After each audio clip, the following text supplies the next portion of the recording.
Mulai 13 Maret, truk besar akan dibatasi menjelang arus mudik Lebaran.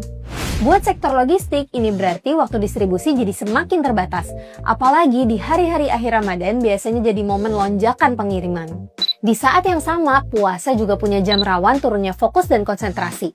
Karena itu, kondisi fisik dan fokus driver harus jadi prioritas biar proses distribusi tetap berjalan lancar.